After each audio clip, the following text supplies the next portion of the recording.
Hello everyone, welcome to the YouTube channel of Royal Defence Academy. Today we are having the essay writing topic with us. We will just introduce the chapter and then we will continue with examples in the next series. First of all, what is an essay? Basically हमारे पास एक title होता है, एक topic given होता है, उसको expand करना होता है. उसको एक्सपैंड करके जितनी वर्ड लिमिट है उसके अकॉर्डिंग अलग अलग स्टैंजाज में अलग अलग पैराग्राफ्स में डिवाइड करते हैं, proverb and all idioms and all का यूज करते हैं, कोटेशंस यूज करते हैं एंड उसमें जो भी पॉइंट्स आपको पता है उनको मेंशन करके विद प्रैक्टिकल एग्जांपल्स बताया जाता है. जस्ट दैट एक आपके पास टॉपिक गिवन है, उसको आप एक्सपैंड करोगे एंड पैराग्राफ्स में डिवाइड करोगे. Essay writing is a part of English in which we write and expand our views on a given topic. It is a collection of ideas with written in connectivity and continuity. अब first of all जो भी paragraphs हम divide कर रहे हैं उनमें आपस में कोई ना कोई लिंक होना चाहिए, कोई ना कोई कंटिन्यूटी एंड कनेक्टिविटी होनी चाहिए. वो आपस में जब तक जुड़ेंगे नहीं तब तक वो ऐसे राइटिंग का पार्ट नहीं बनेंगे, बिकॉज हर पैराग्राफ अगर बिल्कुल अलग हो जाएगा तो उनमें कोई कोहेरेंस नहीं होगी और कंटिन्यूटी नहीं आएगी, तो ऐसे राइटिंग अजीब लगेगी. ओनली टॉपिक है जिसमें आप अपने व्यूज को एक्सप्रेस कर सकते हो, बट टॉपिक के अकॉर्डिंग एक्सप्रेस करना होता है एंड रेलेवेंट व्यूज होने चाहिए. अब पार्ट्स ऑफ ऐसे एक ऐसे को आप मेजरली 3 पैराग्राफ्स में डिवाइड कर सकते हो. अगर वर्ड लिमिट ज्यादा है तो जितने पैराग्राफ्स आपको लग रहा है आप बना सकते हो उतने बना सकते हो. और first is introduction. Most important part introduction सबसे इंपॉर्टेंट पार्ट होता है, बिकॉज जो चेकर होता है एग्जामिनर जो आपकी कॉपी चेक करेगा वो इंट्रोडक्शन से आपके ऐसे को जज करेगा. आपने जैसे इंट्रोडक्शन लिखा है उस तरह से आपके ऐसे को जज किया गया. अगर इंट्रोडक्शन अच्छा है उसका इम्पैक्ट अच्छा होगा एंड मार्किंग अच्छी होगी. अगर इंट्रोडक्शन ही खराब हो गया तो आगे का ऐसे भले ही अच्छा हो उसकी मार्किंग खराब हो जाती है. तो इंट्रोडक्शन सबसे इंपॉर्टेंट पार्ट होता है. जो थीम है दैट इज जो टॉपिक है जो भी आप लिखना चाहते हो, plus points minus points merit demerit सब कुछ आपके ऐसे राइटिंग में इंट्रोडक्शन वाले पार्ट में आता है, जो कि रीडर है सिर्फ और सिर्फ इंट्रोडक्शन पढ़ के पता कर लेगा दैट इज आपने पूरे ऐसे में कौन सी थीम को फॉलो किया है. Selection of particular subject, illustrate with facts, figures and examples in short. अब जो भी आपकी थीम है उसको इंट्रोड्यूस कराना, सब्जेक्ट को सेलेक्ट करना, जो भी टॉपिक सेलेक्टेड है उसके बारे में बताना, वो सब इंट्रोडक्शन में होगा. उसके अलावा इंट्रोडक्शन में शॉर्ट एग्जाम्पल्स दिए जाते हैं, that is practical life based examples. किसी की स्टोरी नहीं लिखी जाती है. एग्जाम्पल इन द सेंस आपने कोई moral based sense based example दे दिया, बट स्टोरी नहीं लिखी जा सकती.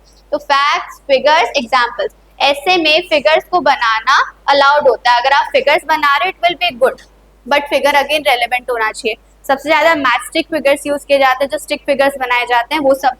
उसके अलावा पोस्टर्स एंड ऑल बना सकते हो. अगर ऐसे कोई इस तरह का है, कोई इम्पैक्टिंग ऐसे कोई प्रोटेस्ट एंड ऑल से रिलेटेड है तब.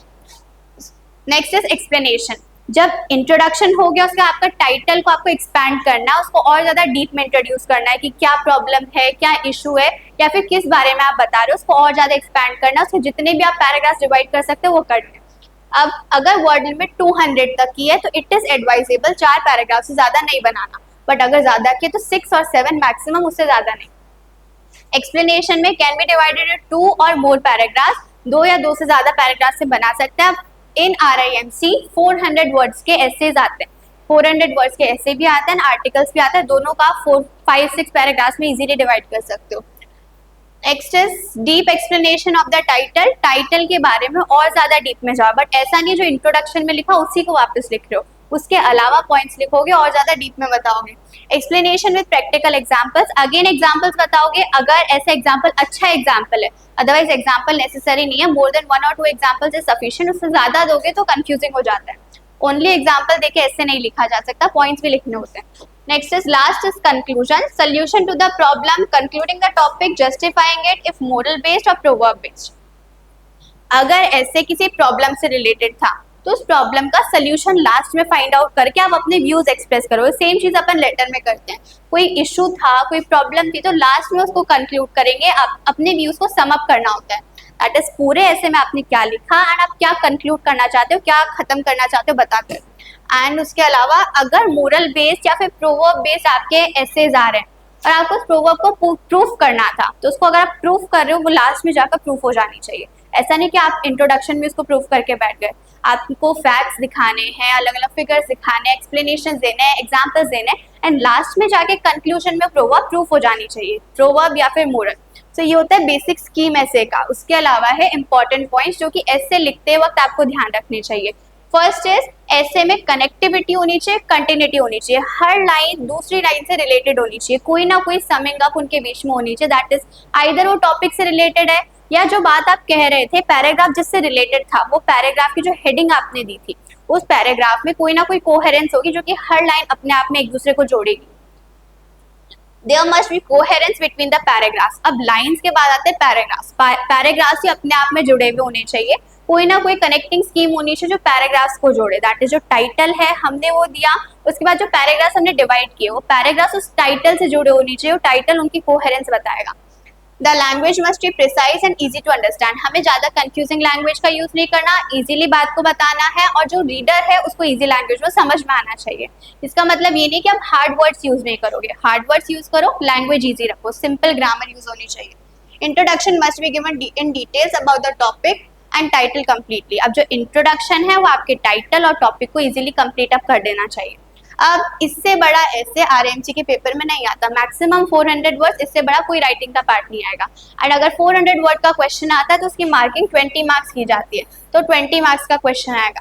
This is it is no use crying over spilt milk, अलग अलग तरह से प्रोवर्ब लिखी जाती है, दैट इज अगर स्पिल्ट मिल्क मतलब दूध खुल गया आपका, गिर गया, तो उस दूध के ऊपर पछताने से, दैट वो गिर गया, खराब हो गया, उसको पछताने से कुछ भी नहीं होगा, you have to move forward, आगे के लिए देखना होता है। सो बेसिकली अगर आपने कोई चीज खराब कर दी, कोई अपॉर्चुनिटी मिस कर दी, तो उसको छोड़ दो एंड फ्यूचर पे फोकस करो, अगर फ्यूचर पे फोकस करोगे तभी आपका काम सही होगा। So it is no use crying over spilt milk, गिरे हुए दूध, दैट इज कोई अपॉर्चुनिटी जो आपने मिस कर दी, उसके ऊपर पछताने से कुछ भी नहीं होगा basically. So this was the basic the explanation of the proverb. इस proverb पे you have to write about 400 word essay. We will continue with the essay in the next video. Thank you for watching. Do like, share and subscribe to our channel.